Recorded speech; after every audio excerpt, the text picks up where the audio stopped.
Well, greetings again from Dr. Bill Wyatt and with the American Orthodontic Society. And we talked a lot in the last video what it was like to have the problem with the TMJ. Everything. It is a very serious problem. When you have it bad, it'll let you know, in no uncertain way, and you will know exactly if you touch it what's happening. I'm going to show you some ways that you might relieve yourself of some of the pain, and you might could correct it enough where you won't have to have anything done. So I want to start out and show you that, and I'll show you on the skull. And let's get going here, and I'll try to pull one of those up. Let's see. Now this is a real skull. I've had it for about 50 years or more. It was made from a human being, and they somewhere in Germany, I think they cut them down and put all those little nerve endings and all this other stuff. But you need to understand how it fits and how this jaw fits together here. I think I can draw on here. Now there's a little space in here. This is where this fits in this area. And when you bite your teeth together, this force is going right across there. And then the muscles are attached here where they've got this spring. And they've attached, pulled up underneath this deal here and attached to the skull right up here. And the muscles in our chewing muscles are strong, and they take a lot of force. And if you bite out here, you slide your jaw forward, then this condyle is going to move out to this area here, and there'll be that touching and your front teeth touch over here to bite together. And that's when you put a lot of pressure on this area. Now, if you get this tissue inflamed back here a little bit, just a wee bit, I'm going to tell you what Dr. Mike Worley, the man that I worked in his office for my last 12 years of my life, and I knew Mike very well. And when I first met him, I was out to lunch with Mike, and he would bite like this in the normal way. He could bite his teeth together good back here, but that hurt. And so he would move his jaw forward and chew out here a little bit, and I kept watching him eating. And he would eat back here, right here, and eat. And I said to Mike, "What in the world are you doing? Eating like this, like that, and everything." And he said, "Well, when I go back and eat at the back, my teeth fit together better, but it hurts. It bothers me to some extent. And so I move my jaw out here and do some of this chewing that way." Well, all we had to do to Mike was move his teeth forward so his jaw would close further to the front, and that he would stop having this pain like that. And so that's what we tried to do for him, and that helped relieve that pain. Now, if you are a person anywhere in the world, you don't have to be a dentist or anything, and you eat and you got one side bothering you or something like that, you can take your jaw and just move it forward. And like you can see, and when you go back here, it hurts and it comes out to that point, and you go out there where it doesn't hurt, and then you make you something that'll keep your jaw in this forward position. That's all a split is. But we put a ramp on the split, and won't let your jaw go back in that sore part. And then you can make a split that keeps your jaw front out here, and it'll stop that pain in just a day or 2 or 3. It is a wonderful thing to understand, and we took everybody that had pain, we could get them out, but you're gonna still click like that. So I'm gonna show you what you might do with this. Now you can move, let me see if I change positions on that. Well, we're going to move the jaw out now. Now look, I need to show you both condyles, and the condyles move from one side to the other when you chew from one side to the other. And you might, if it's hurting over here, if you chew over on this side, it would stop hurting.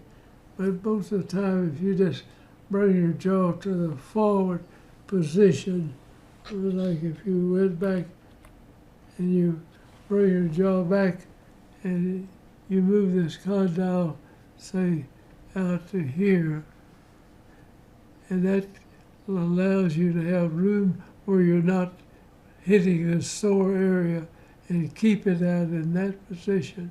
Well, what we do, we put, you can go get one of these football mouth guards. Well, the first thing you need to see where my jaw doesn't hurt is open and close.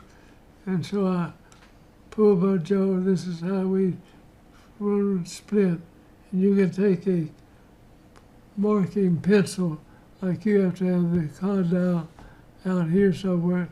Then you mark on your tooth out here in the front where it is when your jaw is there. And so you get you one of these football mouth guards and put it in your mouth. You have to get it hot where you can bite into it, and you bite into it in the position where your jaw is hitting here instead of here. And if you put this mouth guard in, make it where it fits on the upper teeth, and you bring your jaw forward and close in that space. But you don't have a ramp that makes you come to that point. But you just, but if you close out there and hold it, many, many people would stop having the pain that they have from it. Let me go through some of these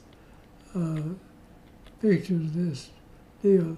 Now you have to think you've got 2 of these things, and if one of them is slipping off and giving you pain, if your disc is out in front of it, your jaw will kind of close sideways. This is the one that goes, the other one is not translating. And so you bite. If you did move your jaw both ways, then both of these will slide forward like that. And that's the better way to, you make it both come out even though one of them might not need it, and it includes it. And if you can stay away from it for some time, you can take medication that reduces the inflammation. In other words, when you got bumped or hit, my little niece was hit playing basketball, and everybody ought to have a mouth guard that they keep in their mouth in any kind of sport you're in. It doesn't matter what it is.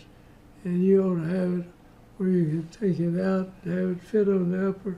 And so if you get close to being hit, you bite into that and you won't damage the jaw joint or else like that. So it helps very much to do that.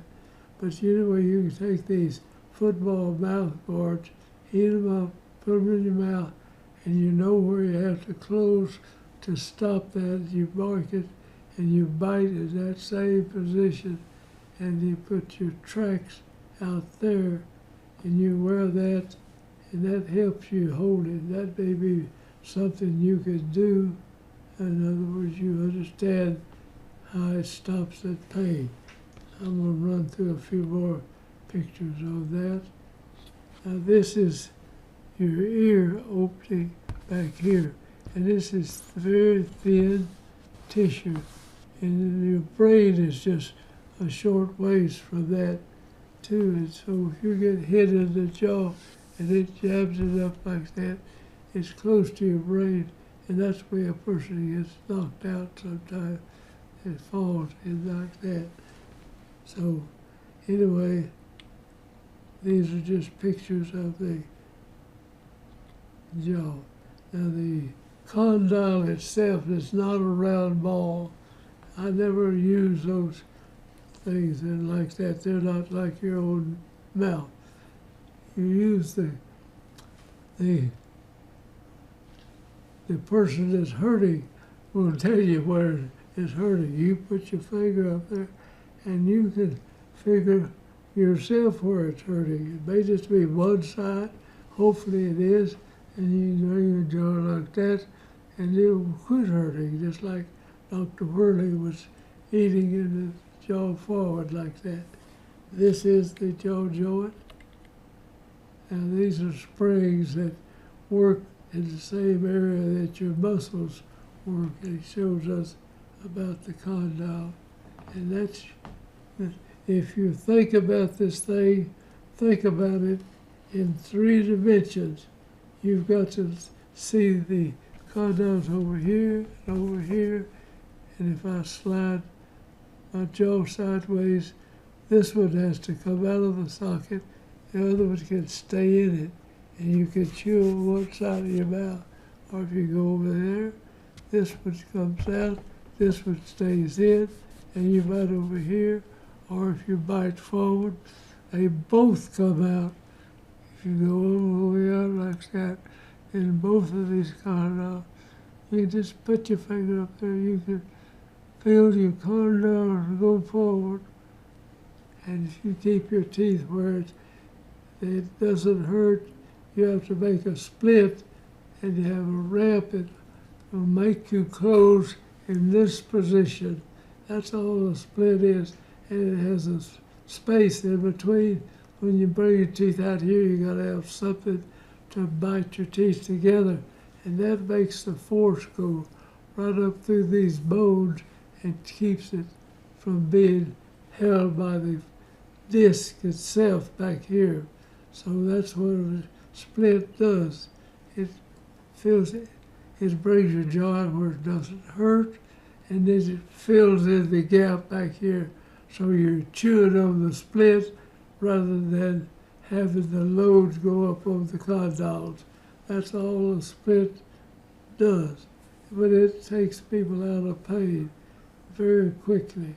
So thank you for watching. Let's see if I've got anything else in here to show you.